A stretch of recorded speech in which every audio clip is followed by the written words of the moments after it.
So today's presenter, Cara Dinneen, is the Associate Director of Learning and Teaching at Macquarie University College and English Language Centre.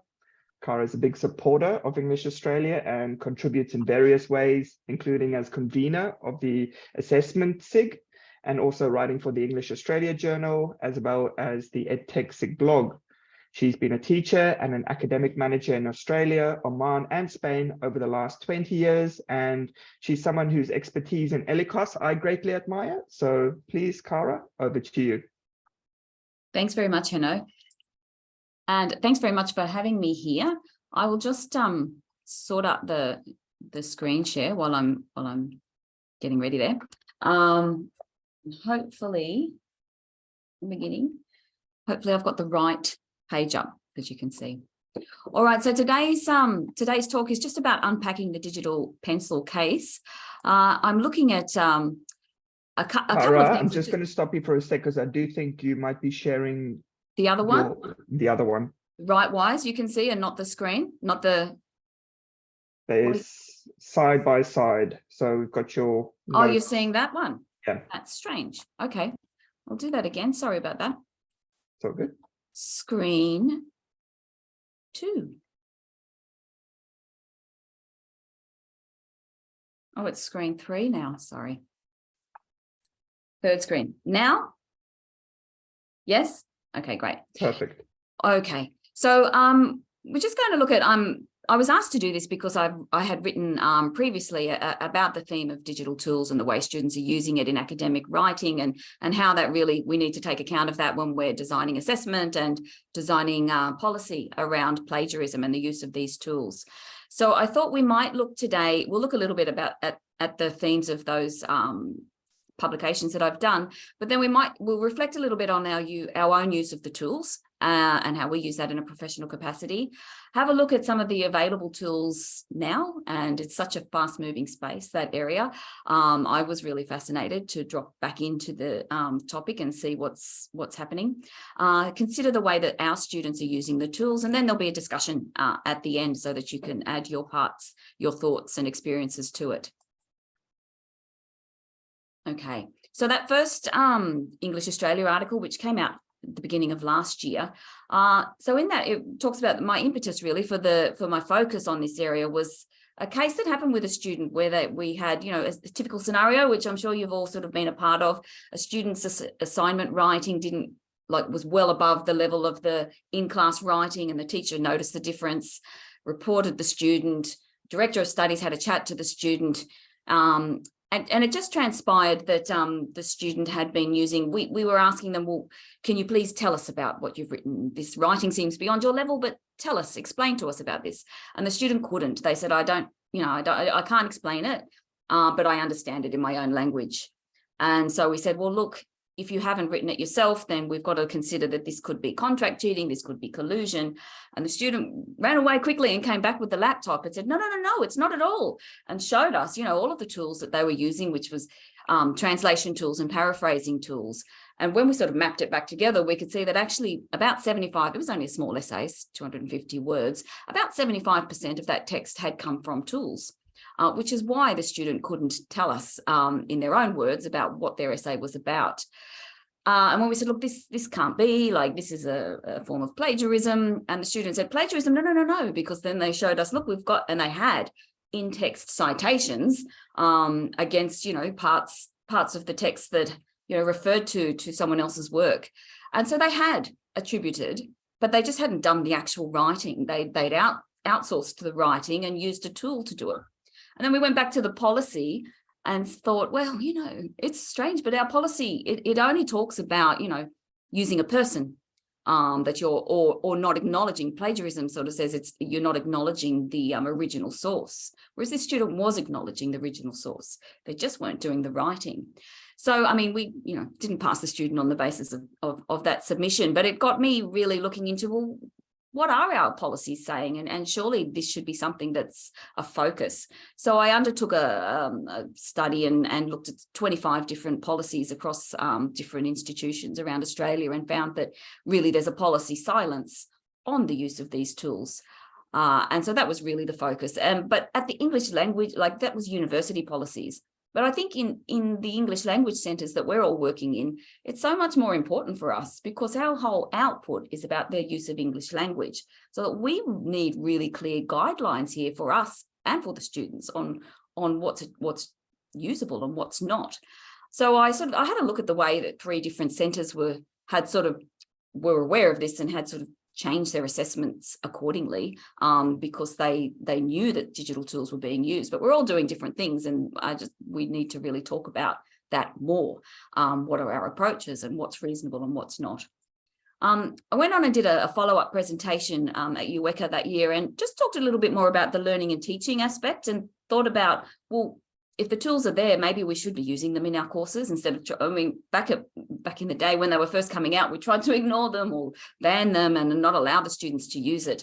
But now I was sort of looking at, well, Grammarly, and I found a study where they looked at a control group and said, look, the students that were allowed to use Grammarly versus the students that didn't use Grammarly, the ones that had Grammarly advanced more in their academic writing because, yes, they had the teacher input, but it was additional input that was helping them to rectify their errors.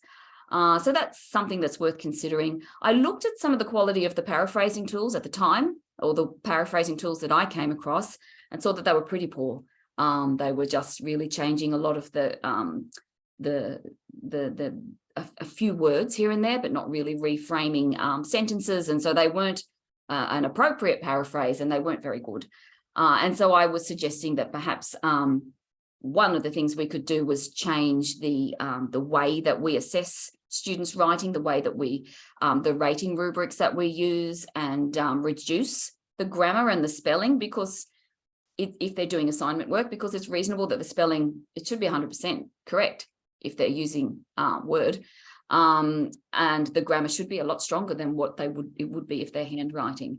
And I also thought that we should be sort of maybe giving greater weighting to things that we teach quite specifically in the courses, like, the coherence and cohesion that these tools aren't really helping with. Academic language style, we're teaching them how to do normalization and hedging, etc. Then we should really be recognizing that in their texts. Attribution and the way they're using those things, and also building in the process of academic writing for an assignment and rewarding them for engaging with different mechanisms of feedback that's available. And then I did the EdTech blog at the end of the year, and in that I was just calling for, well, a redesign of these high stakes English language programs, considering the learning and teaching things from above, and just saying that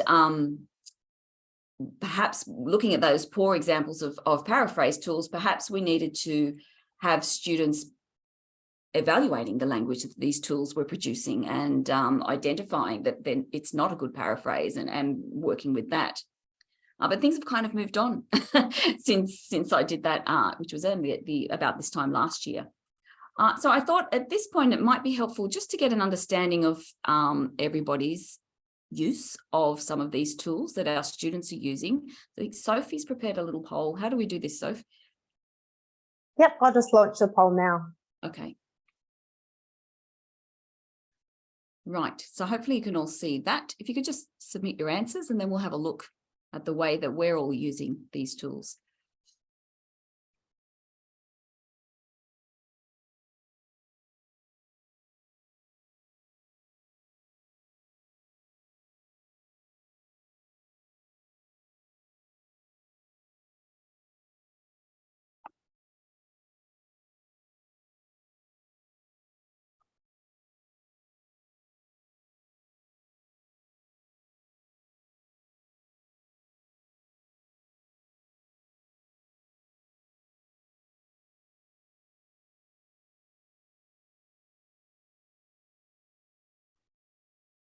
How are we going? Is everyone?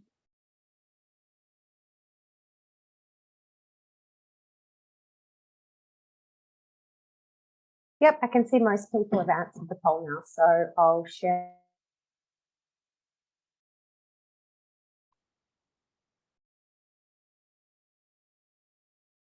Okay, so what we've got, Microsoft's Word spelling and grammar check. 68% of us using it regularly, some never. good on you. And some people occasionally. I mean, for me, it just pops up at any rate. It's not something I control, although it's annoying sometimes because it's got American spelling and grammar. And then Grammarly, how often do you use that in a professional capacity? Most people never. A few people regularly, and some people occasionally.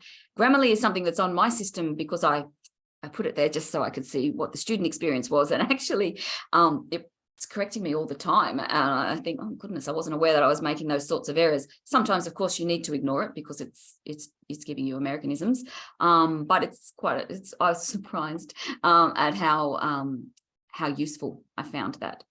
Can everybody see this poll? Yes, it's across their screen. All right, so how often do you use translation tools? Occasionally. Okay, that's interesting. So not many people are using it regularly. I put myself as occasionally there as well. Some people never using translation tools. All right, and how often do you use paraphrasing tools? Regularly, occasionally, never. I must say it's not something that I've ever put much stock in, so I never would use paraphrasing tools. But you can understand perhaps why our students might find them quite appealing. AI writer in a professional capacity. Nobody's doing that regularly. A couple of people, some people doing it occasionally. I'd be intrigued to know in what capacity that's being used. Some people never, some people not sure. So we'll look a little bit, we'll look at what AI writers are in a little bit. So I think that's just an interesting, there's many of us are using those tools on a daily or regular basis, some not at all, but I guess it's just a mechanism to reflect on, well, if we're using them professionally, maybe it's okay that our students are using them. Maybe it's not, because we're doing language courses. But I guess the follow-on question is, well, how do we control that, and how do we actually stop it? So let's go on to consider the digital pencil case today. Look, that's just a very small handful of the sorts of tools that are out there. Grammarly we've spoken about. We're going to look at QuillBot and Jasper. But you can imagine, like, if you're marking students' work on the basis of the language that they produce in an assignment, and some of your students are using, although they're told not to use Grammarly, for example, some of your students obey the law and other students don't, you would never know. So it becomes a question of equity, really, there. It's really unfair for the students who are following the rules that you've set down.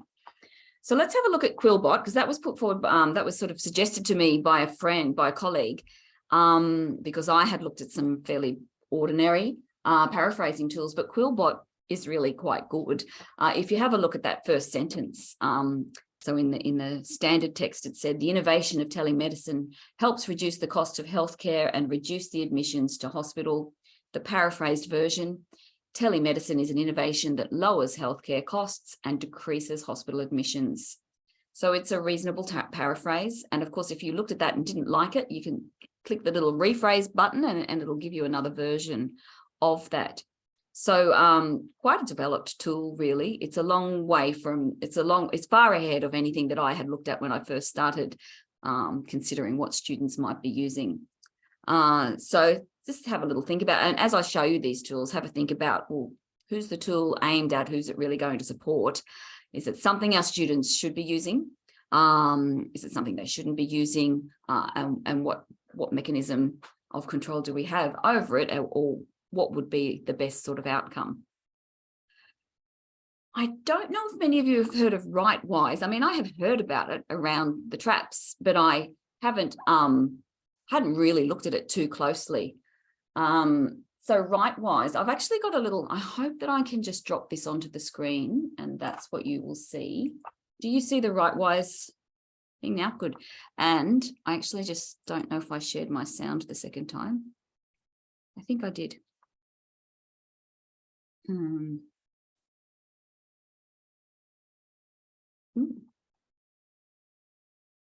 Stop video. I think my sound is shared. Let's just give it a go. Wait.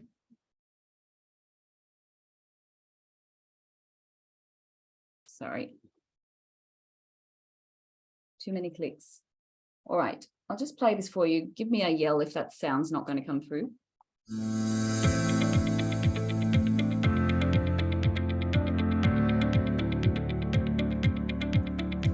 done the research.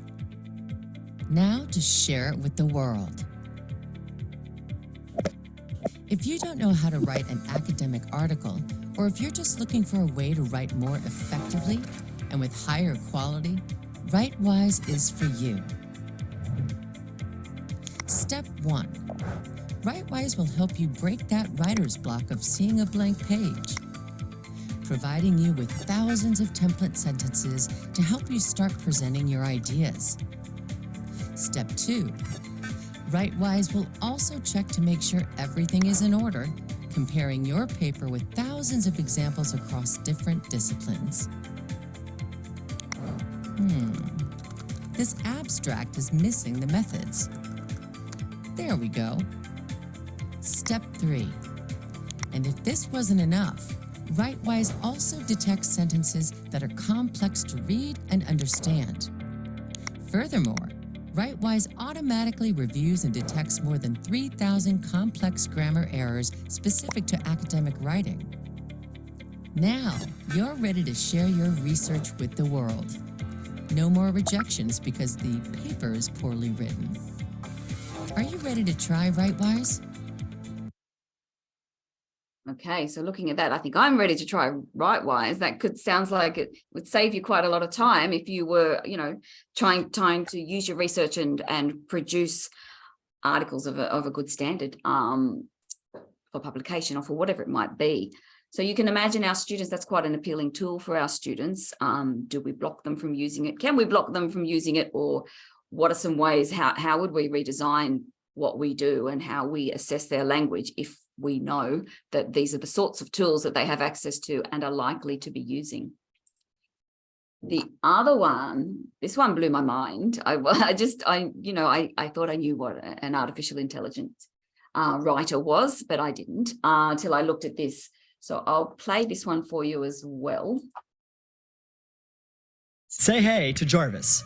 Your AI writing assistant makes it fast and easy to write content for your blog, social media, website copy, and more. Writer's block have you stuck? Not anymore. Now you can scale up content 5 times faster using AI. So, how does Jarvis work? Get started at jarvis.ai. Once you're in, choose from over 50 different writing skills Jarvis already knows. Simply tell Jarvis about what you're selling and then press generate.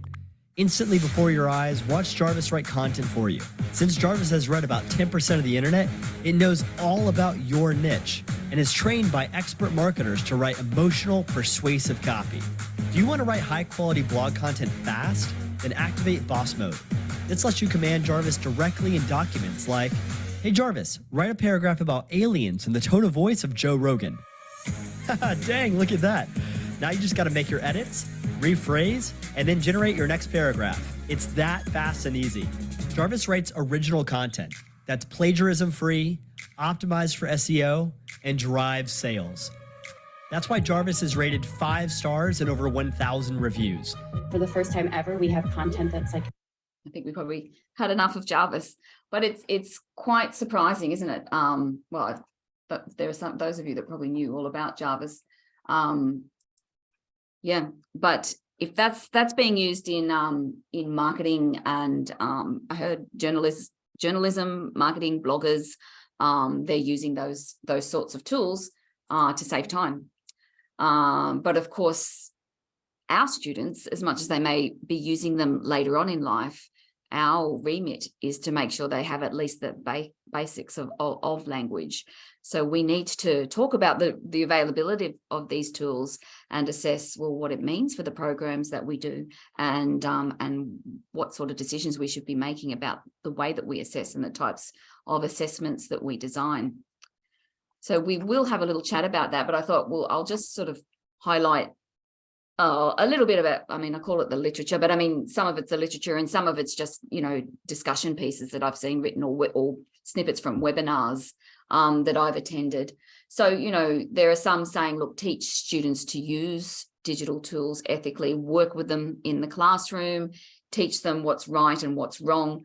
I don't even know that we really are clear on that as among ourselves about what is ethically right and ethically wrong. I think that's a further discussion. There are those that say, look, the unauthorized use of these tools is a plagiarism breach. That needs to be made really clear to students. This is the assignment task. You're not to use these tools. If you do, it's plagiarism. So that's one stance that's being taken. There's a question, is it plagiarism? Is it outsourcing? I don't know. If you're not copying from a published source, but you're outsourcing the paraphrasing or the writing of this, I see it more as contract cheating. Still, and nothing's really clear in the policies because it's not being mentioned yet.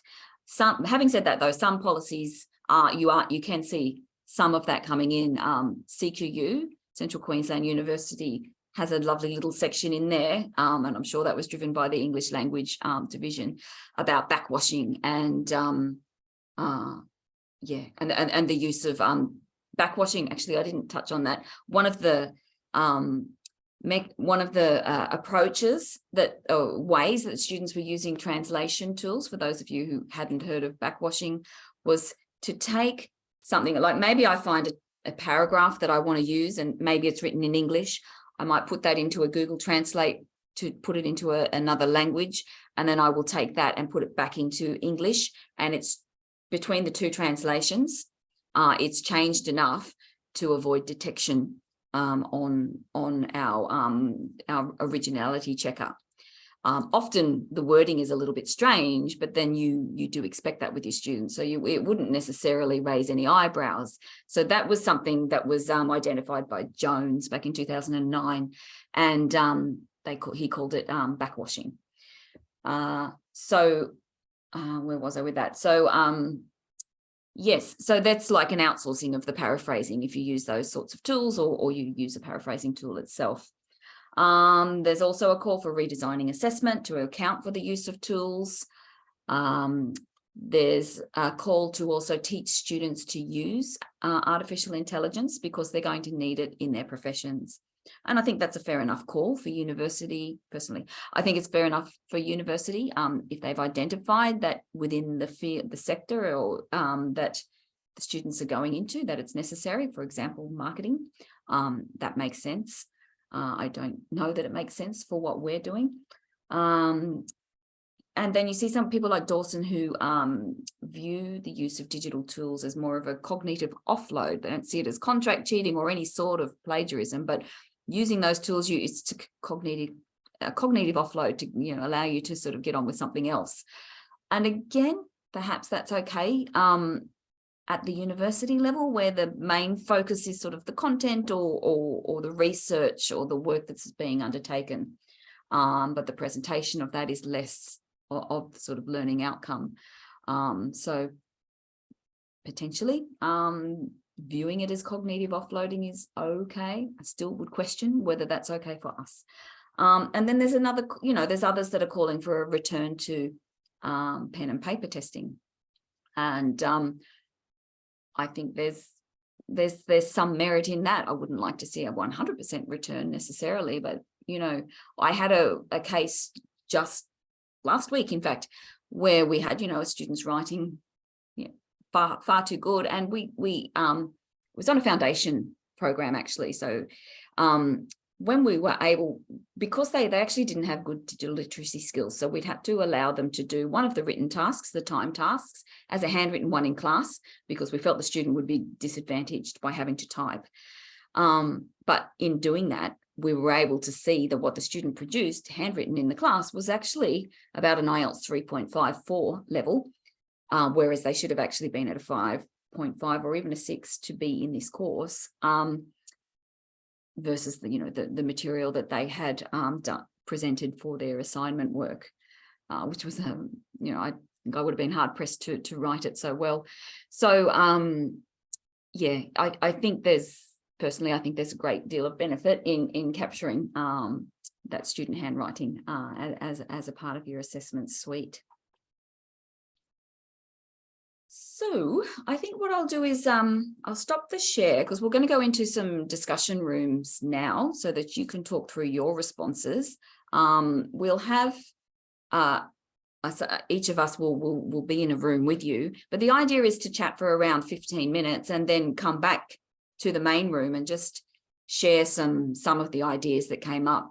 Don't need to give an overview of every single point that was discussed, but maybe just one or two things that were of interest or that seemed to sort of, you know, capture everybody's attention when you were talking it through. So I've got there, like, I've just put some statements and really, you know, what are your responses to those statements? And then I've asked, well, what is your institution's policy? I mean, potentially there are policies now that are coming in that are starting to deal with these sorts of tools. Are they? And if so, what's it saying? And if your institution's policy is silent on the use of these tools, as ours currently is, although there's change coming, I do know that. What would you like to see your institution's policy say? What do you think is fair and reasonable? And do you feel it should be different for higher ed as opposed to what we're doing at the ALACOS level? So just, yeah, be really valuable to see your thoughts around that. So,